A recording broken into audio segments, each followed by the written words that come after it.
Halo semuanya, perkenalkan nama saya Keisha Sakrawijaya dengan NIM 182240002. Dan dalam video ini, saya akan menjelaskan mengenai salah satu ajaran Buddha yang cukup relevan dalam kehidupan sehari-hari, terutama dalam dunia kerja. Namanya adalah Sigalowada Sutta, lebih tepatnya bagian arah bawah. Dalam ajaran Buddha, ada 6 arah yang masing-masing mewakili hubungan sosial kita. Dan bagian bawah dalam Sigalowada Sutta ini melambangkan hubungan antara majikan dan juga karyawannya, atau bisa juga disebut dengan bos dan pekerjanya. Buddha mengajarkan bahwa majikan atau atasan tidak boleh melakukan karyawan mereka dengan semena-mena. Ada beberapa tanggung jawab yang harus mereka lakukan sebagai majikan, yaitu misalnya yang pertama, memberikan pekerjaan yang sesuai dengan kemampuan karyawan. Yang kedua, memberikan upah atau gaji yang layak dan tepat waktu. Bisa juga memberikan bonus jika kinerja karyawan mereka bagus. Dan yang ketiga, menyediakan makanan dan kebutuhan hidup yang layak. Dan yang keempat, merawat karyawan yang sakit atau sedang mengalami kesulitan. Dan yang kelima, memberikan waktu istirahat yang cukup dan suasana kerja yang sehat.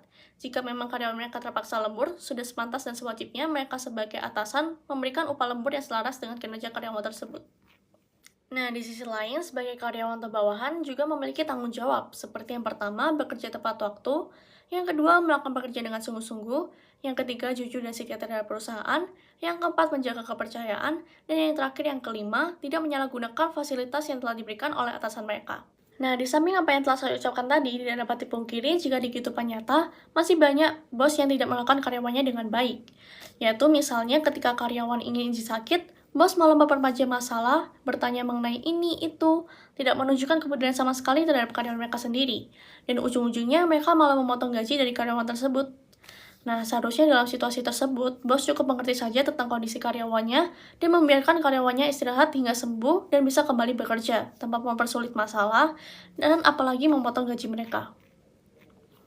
Berbicara mengenai Sigalowada Sutta bawah ini, sebenarnya saya juga belum pernah mengalaminya secara langsung. Mungkin saya pernah mengalaminya yang mirip-mirip, bisa dikatakan yaitu kepanitiaan, dan di situ saya menjadi staff dan ada kedua divisinya. Dan kedua divisi saya pun memperlakukan saya dengan baik, membagi pekerjaan dengan adil dengan seluruh staff. Kemudian saya sebagai staff pun juga tanggung jawab dengan pekerjaan yang telah diberikan. Dan saya pribadi juga pernah melihat bagaimana orang tua saya memperlakukan karyawannya dengan sangat baik. Mereka memberikan uang makan, gaji tepat waktu, dan tugas kerja sesuai dengan kesepakatan sejak awal. Dari melihat orang tua saya tersebut, saya belajar bahwa hubungan kerja bukan cuma soal atasan nyuruh bawahan, tapi juga soal saling menghormati dan menjaga keseimbangan.